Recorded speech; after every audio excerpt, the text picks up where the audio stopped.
Halo, saya Kesha Lincayadi. Saya dari kelas 9D akan menjelaskan tentang OneNote.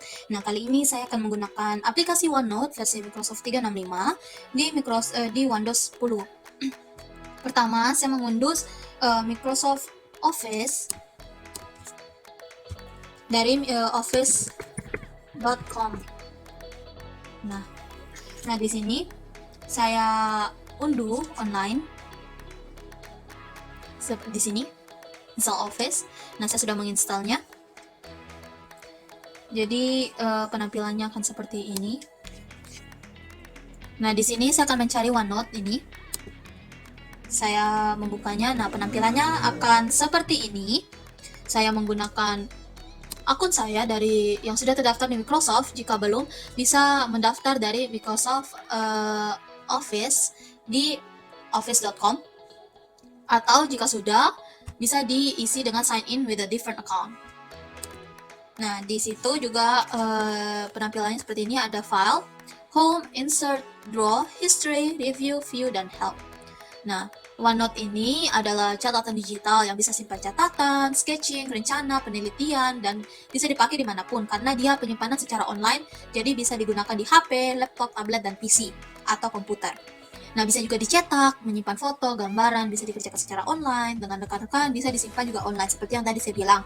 Jadi, bisa nyambung dengan aplikasi OneNote di gadget lainnya dengan akun yang sama. Nah, tujuan terciptanya OneNote ini untuk mempermudah dalam mencatat, memberikan tempat menulis yang tidak terbatas, dan mengurangi kertas. Nah, penampilannya akan seperti ini, ada bab-bab, bagian-bagian. Kita bisa menamainya, misal ini namanya 9D. Nah, ini sudah jadi. Saya bisa menggantinya dengan klik kiri, ada rename atau mengganti nama, bisa juga dihapus, bisa ditambah password. Jadi kita bisa menjaga privasi, jadi tidak bisa sembarangan orang atau orang lain membukanya tanpa password yang kita berikan kepada mereka. Nah, ada add page atau halaman seperti ini, jadi bisa ditambah, bisa diganti dengan cara yang sama, klik kiri, ada rename atau ganti nama, ada delete atau dihapus, bisa di cut, copy, dan paste. Ya, nah ini saya akan hapus. Nah, di sini kita bisa langsung ganti beberapa catatan yang saya sudah buat, juga bisa ditambah catatan lainnya. Nah, dengan itu kita langsung pindah ke file karena dia lebih lanjut di sana. Ada info.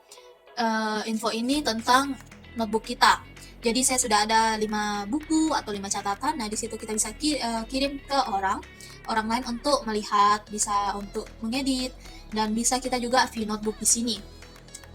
Nah, ada setting. Nah, ini kita bisa kirim, kita bisa bagikan, atau kita bisa pindahkan. Nah, ada linknya juga. Lalu kita pindah ke new. Ini new notebook, sudah pasti kita berarti membuat buku baru, notebook baru. Kita bisa pindahkan ke PC atau ke komputer dan laptop itu yang kita pakai. Bisa juga kirim ke file tertentu, bisa kirim ke OneDrive, bisa kirim ke site. Nah, ada open, jadi kita bisa buka notebook lain.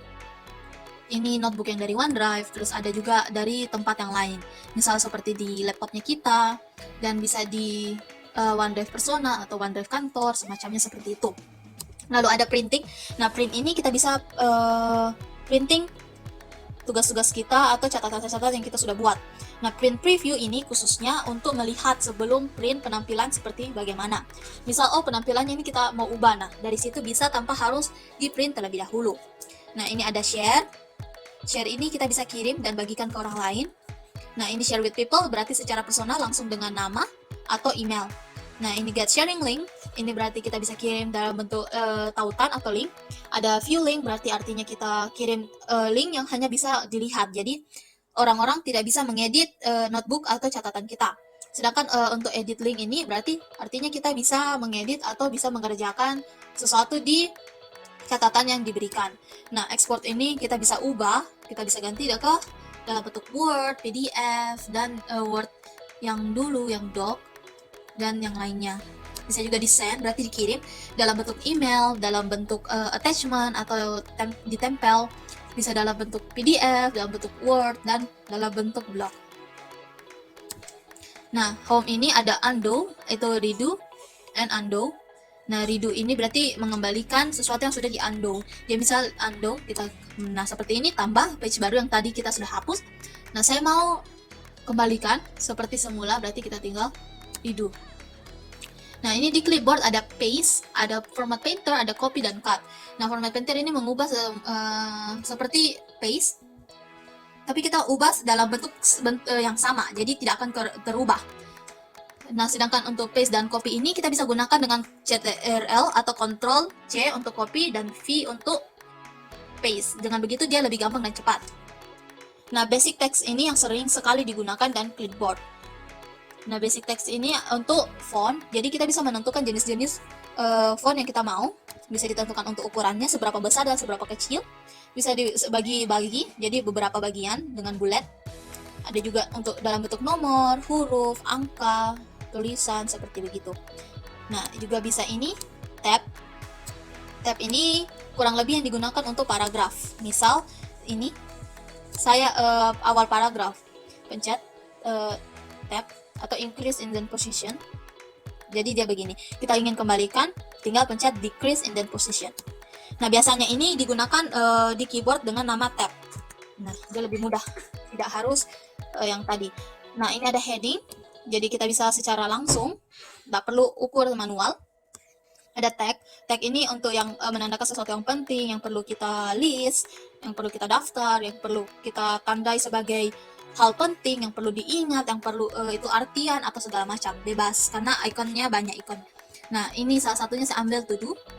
Nah, dia akan muncul seperti ini. Nah, misal, oh saya sudah mengerjakannya, kita tinggal centang seperti itu. Nah, ini mail page kembali seperti yang tadi, kirim. Nah, ini ada insert, dia ada untuk space, tambah spasi, ada tabel, kita bisa bikin tabelnya. Ada bisa memasukkan file printout, bisa di attach atau menempelkan file ke dalam notebook, bisa juga Excel. Nah, ini bisa kita masukkan foto atau gambaran lewat langsung kita foto dari menggunakan screen clipping, jadi kita bisa langsung foto, dan biasanya orang bilang screenshot dari layarnya kita, bisa juga diambil dari gambaran yang ada kita sudah simpan di data laptop, bisa juga secara online, bisa juga video secara online.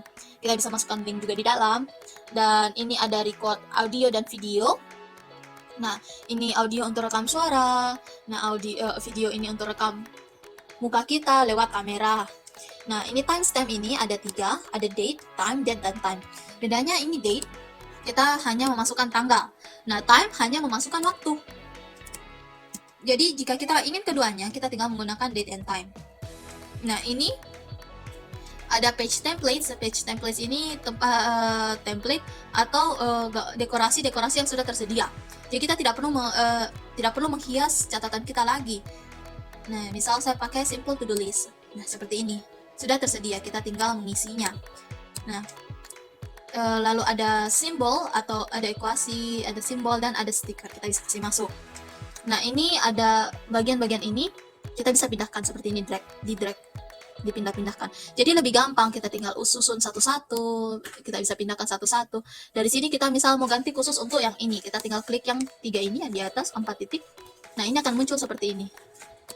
Tuh, kita tinggal ganti gitu. Nah, jika mau dihapus tinggal pencet di blok semua, hapus gitu. Nah, kita lanjut pindah ke draw. Draw ini seperti tinta, tulisan, manual, dan segala macam. Orang bisa menulisnya secara tulisan, jadi menggunakan pulpen digital. Tapi sekarang saya tidak mempunyainya, jadi jika ingin menulisnya mungkin lebih gampang dengan catatan digital seperti itu.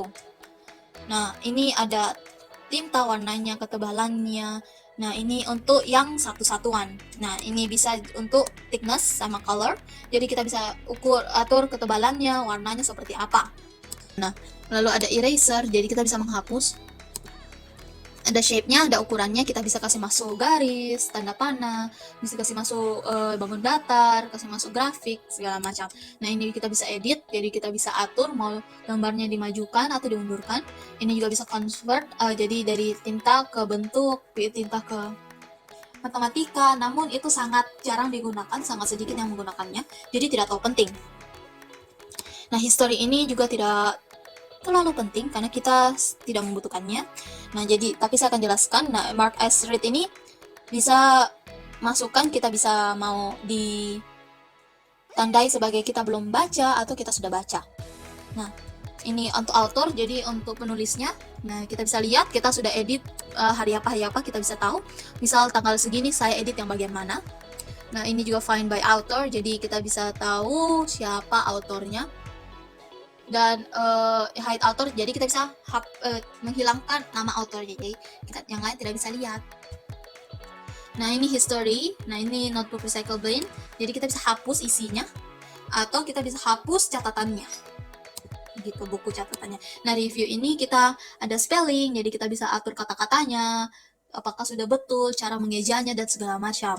Nah, ada thesaurus ini kurang lebih seperti kamus, research juga untuk cari website-website.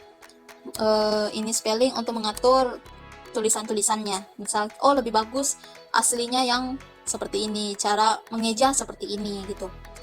Nah, ini check accessibility ini tidak terlalu digunakan. Nah, ini language, jadi kita bisa ubah translate dari bahasa satu ke bahasa 2.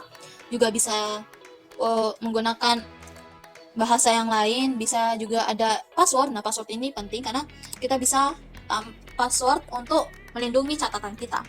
Jadi orang yang masuk mau mengakses catatan kita, mereka perlu yang namanya password, mereka perlu yang namanya kata sandi.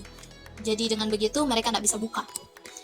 Nah, lalu kita bisa ke view. Nah, view ini kurang lebih secara penampilan dari catatan, ada full page view, ada dock to desktop, ada normal view, ada immersive reader. Nah, view sama tools ini saya tidak tahu jelaskan karena mereka tidak terlalu digunakan. Nah, page setup ini ada page color, jadi kita bisa tentukan warna. Ini untuk garis-garis dan kotak-kotak, jadi kurang lebih menghias. Rule and color ini warnanya, warna dari garis-garisnya. Nah, jika mau setiap halaman itu ada garis-garisnya atau kotak-kotaknya, bisa tulis dengan always create pages with rule lines. Nah, ini ada hide page title. Hide page title ini untuk menghilangkan atau menyembunyikan judulnya, jadi tidak akan kentara. Nah, paper size kita bisa atur bentuknya seperti apa, ukurannya seperti apa, tergantung kita sendiri. Nah, zoom in zoom out ini untuk mengatur besar kecil dari penampilan catatan kita. Ini untuk secara otomatis kita sudah tahu, bisa secara manual. Nah, ada juga lebarnya seperti itu. Kita kasih kembali. Nah, ini new window, berarti kita tambah window baru. Jadi kita bisa kerja dua bagian atau dua aplikasi yang berbeda. Lalu kita ada note, new quick note, berarti ini kita bisa menambahkan catatan penting kecil baru, bisa always on top. Ini Windows-nya atau OneNote kita selalu di atas. Nah, help ini cara untuk mengkontak ke bagian Microsoft OneNote ini. Nah, ini ada show training, jadi kita bisa belajar cara menggunakannya. Ada feedback, kita beri saran, dan untuk support gitu. Terima kasih. Nah, oh ya, untuk catatan ini dia akan ke-save secara otomatis dalam online. Jika dalam offline dia akan otomatis secara manual. Jadi jangan lupa jika mengerjakannya dalam offline, maksud saya itu selalu di Ctrl S atau Ctrl save. Jadi selalu di save atau save secara manual. Terima kasih.